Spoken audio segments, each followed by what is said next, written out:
তুমি আমার চেন নিয়ে আসো আগে। আনতেও পারি। এখান থেকে পারো তুমি আমার চেন নিয়ে আসো, না তোমার আজকে মানে একেবারে শেষ করে রেখে দেবো আমি।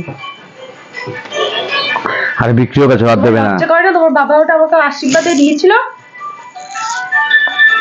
ওটা দেবে না, কি দেবে না মানে এটা কি? বিক্রি হয়ে গেছে। দেবে না মানে এটা কি? তো বাচ্চা কেন? চেন নিয়ে আসো আগে, চেন নিয়ে আসো। তোমার চুলের মুঠি ধরে না মানে নাড়িয়ে দেবো একবারে। যাও চেন নিয়ে আসো গিয়ে আমার। আমি এক্ষুনি আমার চেন চাই, এখনই। কোথা থেকে নিয়ে আসবে তুমি জানো। যা বাবা, কোথায় ভালো লাগে, নতুন খাট নিয়ে আসবে, আনন্দ পাবে। আমার খাটের কোনো দরকার নেই, মেঝে তো শোবো। বড়দের আশীর্বাদের জিনিস ঘর থেকে কেন বেরোবে, যতই বিপদ আসুক। ঠিক বলেছেন। যা বাবা,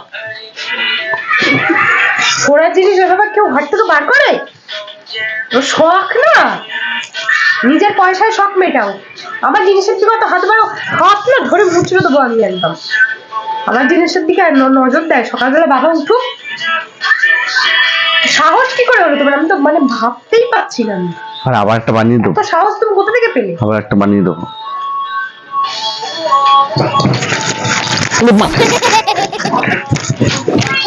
বাচ্চা করো তুমি।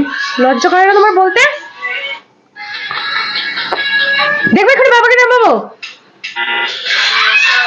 আরেকটা বানিয়ে দেবো। গোছা গোছা টাকা নিয়ে বসে রয়েছে একেবারে। এখনকার দিনে একটা শোনাচ্ছেন বানানো মুখের কথা। ভালো করছি না। কতটা শোনার মতো রয়েছে, কোনো আইডিয়া আছে? ভালো করছি না। হ্যাঁ।